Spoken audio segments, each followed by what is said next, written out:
यही रह जाएगी तेरी माया, ओ यही रह जाएगी तेरी माया, यही रह जाएगी तेरी माया। ये तो घड़ी, ये तो एक पलक में रह जाएगी, नर करे भजन हरि को, तेरी जिंदगी को दे जाएगी तू कर ले भजन हरि को।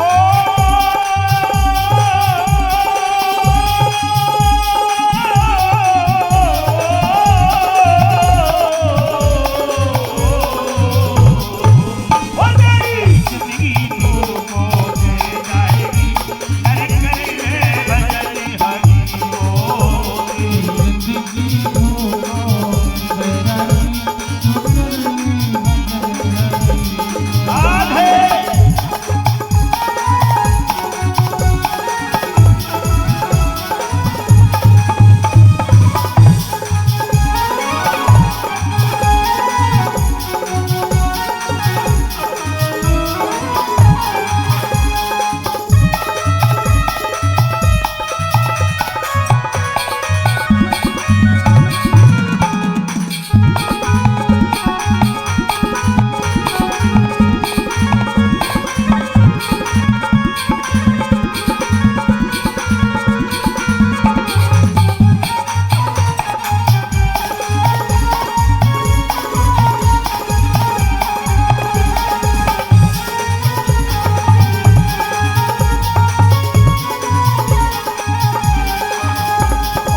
भजन करने का यही है मौका, करने का यही है मौका, भजन करने का यही है मौका, करने का यही है मौका। इस जीवन का क्या है भरोसा, जीवन का क्या है भरोसा, भजन करने का यही है मौका, इस जीवन का क्या है भरोसा, भजन करने का यही है मौका, इस जीवन का क्या है भरोसा। कोई जब तुझ उठा के ले जाएंगे, नर करे भजन हरि को, तेरी जिंदगी को दे जाएगी तू कर ले भजन हरि को। ओ भजन करे भजन हरि को, बाजी रे कर ले भजन हरि को, बाजी रे कर ले भजन हरि को, तेरी जिंदगी को रह जाएगी हो तेरे, कर ले भजन हरि को, तेरी जिंदगी को दे जाएगी तू कर ले भजन हरि को। हो तेरी जिंदगी को दे जाएगी, नदी कर ले भजन हरि को। हो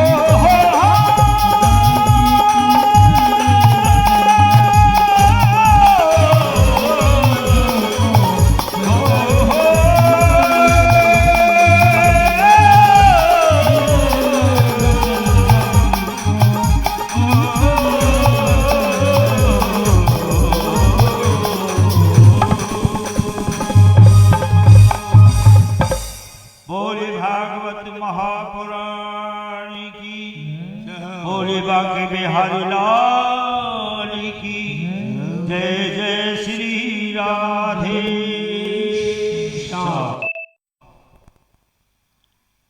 आइए कथा पर ध्यान देंगे। शौनक आदि ऋषियों ने पूछा कि भगवान श्री कृष्ण और बलराम ने प्रभु कौन कौन सी लीलाएं की, और उनकी लीला समापन के बाद धर्म किसकी शरण में गया, क्योंकि कृष्ण के अवतार से पहले धर्म नष्ट हो चुका था और कृष्ण के बाद धर्म चारों चरणों से पूर्ण हो गया। श्री सूत जी महाराज बहुत प्रसन्न हुए, बहुत खुश हुए। उन्होंने उन्होंने सुखदेव जी को प्रणाम किया और कहने लगे, ऋषियों, जिससे भगवान की भक्ति मिल जाती है और जो है उनके हृदय में ज्ञान और वैराग अपने आप जागृत हो जाते हैं। जो है जब ज्ञान और वैराग का जन्म होता है तो हृदय की गांठें खुल जाती हैं, सारे संशय क्षीण हो जाते हैं। विद्यते हृदय ग्रंथि छिद्यन्ति सर्व संशया क्षीयन्ते सात्य कर्माणि सप्ताह सगुणे कृति। जो है भागवत कथा सुनने से हृदय की ग्रंथियों का छेदन हो जाता है। लेकिन ये याद रखो कि जो है धर्म का पालन करने के बाद भी यदि आपको भक्ति नहीं मिली, ज्ञान प्राप्त नहीं हुआ, तो समझ लेना है कि हमारी साधना में कोई ना कोई कमी है, त्रुटि है। थोड़ा सा कठिन है, देखो जरा ध्यान से सुनना है। व्यक्ति जब धन कमाता है तो उसके दो रास्ते हैं। धन कमा के या तो धर्म में लगाए या उससे भोग भोग ले। ऐसा करे तो धन कमाने का फल उसको प्राप्त हुआ। धर्म के भी दो रास्ते हैं, या तो धर्म करके फिर भगवान से धन मांगो कि मैंने इतना दान किया है, मुझे और मिलना चाहिए, या धर्म करके या भगवान के चरणों में उसको समर्पित कर दो, तो उससे हृदय शुद्ध हो जाएगा और शुद्ध हृदय में ज्ञान का प्राकट्य होगा, उससे भगवान की प्राप्ति होगी। और धन कमा के धर्म करना और धर्म करके फिर धन नहीं मांगना, हृदय की शुद्धि मांगना है कि भगवान हमारा हृदय पवित्र हो, हम आपकी चरणों में लगे। और इंद्रियों से विषयों का सेवन उतना ही करना है जिससे जीवन चलता रहे, जीवन निर्वाह होता रहे। इंद्रियों को तृप्त करने के लिए विषयों का सेवन नहीं करना, क्योंकि इंद्रियों की तृप्ति आज तक हुई नहीं। इंद्रियों को तुम जितना विषय देते जाओगे उतनी ही भोगों की ज्यादा ज्यादा इच्छा बनती चली जाती है। इंद्रियों में आग जलती है, आग, और विषय इसमें घी का काम करते हैं। जितने विषय देते जाओगे उतनी ही अधिक अधिक काम अग्नि बढ़ती हुई चली जाती है। जो है काम इच्छा विषयों के उपभोग से शांत नहीं होती। इसलिए जो है इंद्रियों को वश में करना हो तो उनसे सत्य व्यवहार, उनसे सत्य व्यवहार करो। भोगों की इच्छा मर गई तो भक्ति जाग जाएगी, मन भगवान मिल जाएंगे। जब तक भोगों की लालसा है तब तक जो है जीवन में भक्ति नहीं आएगी, और भक्ति नहीं आएगी तो भगवान नहीं मिलेंगे, और भगवान नहीं मिलेंगे तब तक जो है शांति नहीं मिलेगी, शांति नहीं आए। ये हुई धर्म और अर्थ की बात। अब काम की बात सुनो, काम की बात सुनो। जो है सौनक आदि ऋषियों से सूत जी महाराज कहते हैं कि ऋषियों, जीवन भर कर्म करते नहीं रहना, एक निश्चित समय अपने जीवन का बना लो। कि इस समय तक हम कर्म करेंगे और फिर बिल्कुल छोड़ देंगे। कितनी भी प्रॉपर्टी क्यों ना हो, कितना भी लाभ क्यों ना हो, हम कर्म छोड़ देंगे। क्योंकि जो है मानव जीवन पैसा कमाने के लिए नहीं मिला है। मानव जीवन तो भैया तत्व की जिज्ञासावान होने के लिए मिला है, अपने प्रभु को समझने के लिए, जानने के लिए मिला है।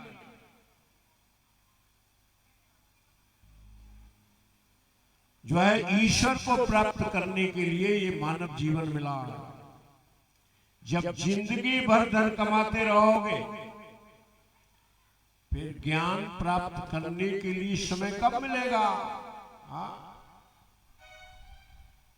जो है जब आप सारी रात्रि बिस्तर ही बिछाते रहोगे, दृष्टांत के तौर पर बात समझो, सारी रात्रि आप बिस्तर बिछाते रहोगे तो फिर जो है सोओगे कब? ये रजाई लाओ, ये बदल दो, ये चादरा ले आओ, ये तकिया ले आओ, ये बदल दो। जब रात भर आप बिस्तर ही बिछाते रहोगे तो नींद कब लोगे, सोओगे कब? जो व्यक्ति सारी रात बिस्तर ही बिछाता रहेगा वो नींद कब लेगा?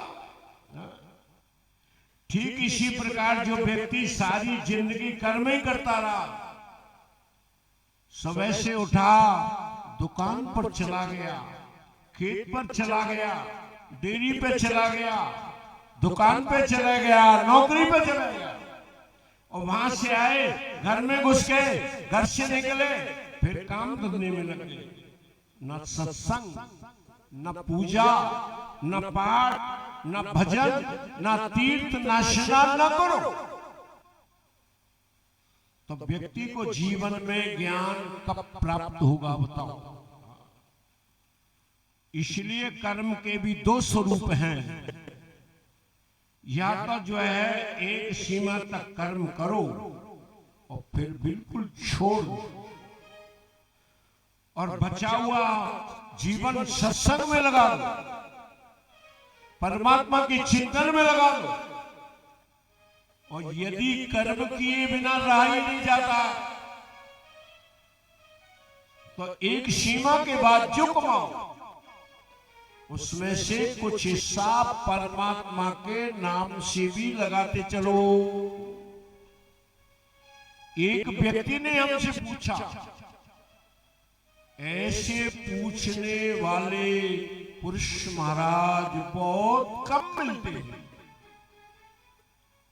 कि महाराज हमने चोरी की है, इसका प्रायश्चित क्या है? देखो, धर्म करने वाले जो है, धर्म करने वाले कुछ व्यक्ति नोट दिखा करके दान करते हैं। 1 रुपया चढ़ाना होगा तो मुट्ठी बांध के छोड़ेंगे कि कोई देख ना ले, और 10 का या 20 का या 50 का नोट होगा तो उंगलियों में ऊपर उठा करके सबको दिखा करके जब छोड़ेंगे। व्यक्ति पाप को छुपाता है और धर्म को दिखाता है। लेकिन पहले जमाने में ऐसा नहीं था, लोग धर्म को छुपा लेते थे और पाप को बता देते थे। जो चीज आप ओपन करोगे, बता दोगे, वो खत्म हो जाएगी, और जिस चीज को तुम छिपाओगे वो महाराज बढ़ती हुई चली जाए। अपना पाप छिपाओगे तो वो बढ़ता जाएगा, अपना धर्म छिपाओगे वो बढ़ता जाएगा। ये सिद्धांत। उस व्यक्ति ने हमसे पूछा, महाराज हमने चोरी की है, इसका प्रायश्चित क्या है? हमने कहा कि जितनी चोरी करी है उससे दोगुना दान करो, और इतने हजार भगवान के नाम का जाप करो। और आगे चोरी नहीं करेंगे, ये संकल्प ले लो। जो है पाप का प्रायश्चित हो जाए, पाप धुल जाएगा। बहुत खुश हुआ वो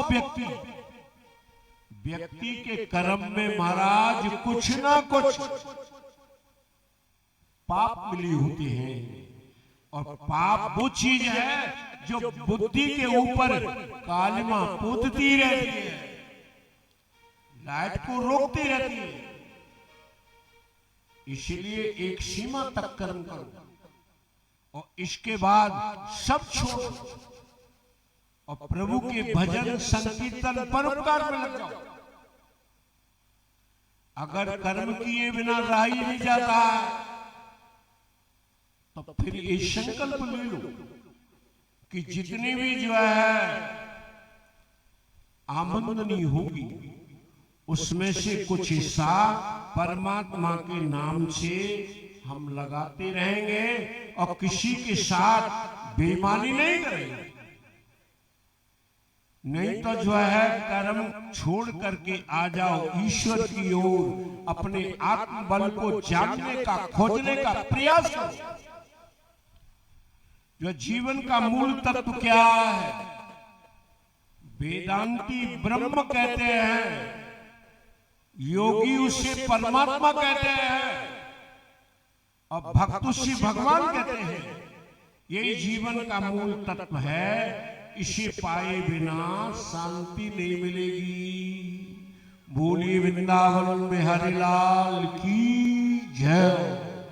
अब एक कीर्तन उसके उपरांत कथा बनाएंगे। बोले वृंदावन में हरिलाल की जय। तो लीजिए कि पहला बाबा के चरणों में एक भजन पेश करने जा रहा हूं। और बाबा नंद कहे कट जाए, बाबा गंगा नंद कहे कट जाए, जीवन की प्याला जो सब राजा राजा जगो सब राजा राजा। ओ बाबा गंगा नंद कहे कट जाए, जीवन की प्याला जगो सब राजा राजा बजो सब राजा राजा। कहो तुम राधा राधा, कहो तुम राधा राधा। हो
बोले वृंदावन के बिहारी लाल की जय। बोले भागवत महाराज की बोले स्वामी जी महाराज की जय जय श्री राधे श्याम।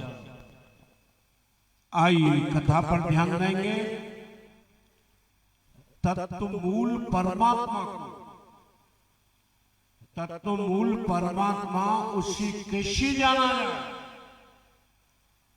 इसके लिए पहली सिद्धि है भागवत कथा श्रवण करना। ईश्वर को प्राप्त करना चाहते हो, आप ईश्वर के बारे में जानना चाहते हो,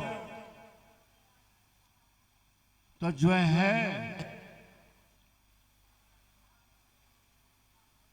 तो भागवत कथाकार कहते हैं कि एक मन होकर के भागवत की कथा सुनना प्रारंभ करो, उनका स्मरण करो। जब परमात्मा का स्मरण होने लगेगा तो जैसे चाकू या तलवार रस्सी को काट देती है, इसी तरह भगवान का ध्यान जड़ और चेतन की गांठ को काट देता है। लेकिन भगवान की कथा में मन नहीं लगता, भगवान की कथा में मन नहीं लगता। तो भागवतकार कहते हैं मन नहीं लगता तो ऐसा समझ लो, ऐसा मान लो कि जो है हमारे पुराने पाप बहुत ज्यादा है। देखो सारे दिन किसी व्यक्ति ने भोजन नहीं किया है,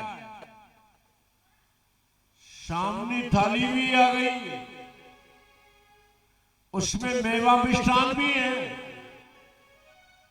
पर खाने की इच्छा नहीं हो रही। इसका मतलब कि उसका पेट खराब है। मनुष्य का शरीर पाकर भी यदि कथा में मन ना लगे तो समझ लो दिल में पाप बहुत है, उससे कथा मीठी नहीं लगेगी, भजन में मन नहीं लगेगा। भगवान कहते हैं कि पाप बंद कर सयज स्वभाव, पाप बंद कर सयज स्वभाव, भजन मोर तेरी भावना काओ, और जो पे दोष हृदय यति होई, और मोरे जन्म कयाव की सोई। पाप बंद कर सहज स्वभाव, पापी प्राणी का सहज स्वभाव है, उसको भजन प्रिय नहीं लगता, उसका मन और ही और काम में लगता है, गंदे गंदे कार्यों में लगता है, भजन में मन नहीं लगता पापी प्राणी का। जिनका दूषित हृदय है, जिनका गंदा हृदय है, वे परमात्मा की सन्मुख नहीं आते। कथा में मन नहीं लगता और हम कथा सुनना चाहते हैं, हमारे पाप बहुत हैं, फिर पाप मिटाने का उपाय क्या है? जो है बोले कथा से पाप मिटते हैं। यदि कथा में मन ना लगे तो तीर्थ यात्रा करो, एकादशी का व्रत करो, भगवान के नाम का जाप करो और संतों की सेवा करो, इससे पाप कट जाएंगे और फिर कथा में मन लगने लगेगा। फिर उसे जो है संसार की बातें फीकी फीकी लगने लगाएं। जैसे ससुराल का सुख मिलने के बाद लड़की को माँ का प्यार फीका फीका नजर आता, इसी तरह परमात्मा का प्यार मिलने के बाद फिर संसार की बातों में उसकी रुचि नहीं होती। वो सोचता है कि ज्यादा से ज्यादा कथा सुनूं, ज्यादा से ज्यादा नाम जाप करूं, अधिक से अधिक जो है सत्य ग्रंथों का, धर्म ग्रंथों का स्वाध्याय करूं। और स्वाध्याय करते करते हृदय में भक्ति जागेगी और संसार से विरक्ति हो जाएगी और रजोगुण और तमोगुण को खा जाएगी। उसका हृदय सात्विक होगा और सात्विक हृदय में ज्ञान और वैराग्य का प्रकाश आ जाएगा। उस जो है उस प्रकाश में जड़ और चेतन की गांठ खुल जाए, आपका मानव जीवन सफल हो जाए, आपको शांति मिल जाए। यदि आप शांति चाहते हो तो जड़ और चेतन की गांठ को खोलने का प्रयास करो। जो देखो शरीर जड़ है और आत्मा चेतन है। जो है शरीर तो एक मकान के समान है। इससे जब आप ऊपर उठ जाएं तो आपको एकदम शांति मिल जाए, शांति आ जाए। कल भी हमने आपको बताया कि निद्रा में, गहरी नींद में आप शरीर से ऊपर उठ जाते हैं, तब आपको शरीर की शुद्ध बुद्ध नहीं रहती, शरीर का ध्यान नहीं रहता। तब जो है आपको नींद में आनंद विशेष आता है। बस ये आत्मा का स्वरूप, ये ध्यान रखो कि साधना का फल यह है कि संसार को हम भूल जाएं और संसार को जो है भूलने के साथ साथ शरीर से पीछे हट जाएं, आपको शांति मिलेगी। एक बात यहां पर जो है विशेष समझने की कि आत्मा सभी प्राणियों की एक है। जो है वायुर्यतैको भुवनम प्रविष्टा, वायुर्यतैको भुवनम प्रविष्टा, रूपम रूपम प्रतिरूपो बहुवः, एकस्तथा सर्वभूतान्तरात्मा, रूपम रूपम प्रतिरूपो बहिश्च। ये बात जल्दी से बुद्धि में नहीं बैठती। सामान्य तौर पर व्यक्ति ये समझता, ये जानता है कि हर व्यक्ति की आत्मा अलग अलग है, पर शास्त्र इस बात पर बहुत जोर दे के कहते हैं कि जो है नल अनेक हैं पर पानी सब में एक है, लकड़ी अनेक है पर आग सब में एक है, टायर ट्यूब अनेक हैं पर हवा सब में एक है, सिलेंडर अनेक हैं पर गैस सबके अंदर एक है। इसी तरह शरीर अनेक है पर आत्मा सबके अंदर एक है। जब ये बात आपकी बुद्धि में बैठ जाए, उसी दिन आपका जीवन महान बन जाएगा, श्रेष्ठ बन जाएगा। आपके जीवन में अखंड शांति आ जाएगी, क्योंकि सब में अपनी आत्मा को देखने लगोगे। तो जो है छल कपट राग द्वेष सब मिट जाएंगे, आपका हृदय बिल्कुल शुद्ध हो जाएगा। यहां तक सिद्धांत की बात कहते हुए और आगे भगवान के स्वरूप का वर्णन है, उस पर भी ध्यान दें। जैसे एक विशाल तालाब में से अनेक झरने निकल पड़ते हैं, इसी प्रकार जो चेतन ब्रह्म है, परमात्मा है, उसका ना कोई आदि है ना अंत है। उसी समय समय पर महाराज अवतार होते रहते हैं। जब अधर्मियों का बोलबाला हो जाता है, अधर्म की वृद्धि होती है, तभी भगवान का अवतार होता है। समय समय पर धर्म की रक्षा के लिए परमात्मा का प्रादुर्भाव होता है। जैसे सेठ फैक्ट्री लगाए तो कभी न कभी देखने भी आएगा और फैक्ट्री में होने वाली गड़बड़ियों का सुधार भी कराएगा।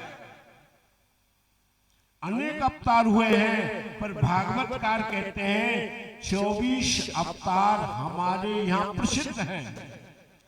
24 में से 2 प्रधान हैं। 24 अवतार ये हैं कि सनकादिक ऋषियों का पहला अवतार सनक, सनंदन, सनातन, सनत कुमार, इनका पहला अवतार। नारद जी का दूसरा अवतार और 12 भगवान का तीसरा अवतार। नर नारायण का चौथा अवतार, कपिल जी का 5वां अवतार और दत्तात्रेय जी का 6वां अवतार।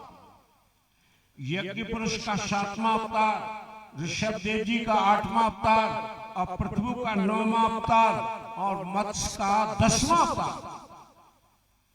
कच्छप का जो है 11वां अवतार और धन्वंतरी का 12वां अवतार, मोहिनी का 13वां अवतार और नरसिंह भगवान का 14वां अवतार और वामन भगवान का 15वां अवतार और परशुराम जी का 16वां अवतार, भगवान राम का 17वां अवतार और वेद व्यास जी का 18वां अवतार और बलराम जी का 19वां अवतार, भगवान कृष्ण का 20वां अवतार और बुद्ध का 21वां अवतार और हैग्रीव का 22वां अवतार और हंस का 23वां अवतार और कल्कि भगवान का 24वां अवतार।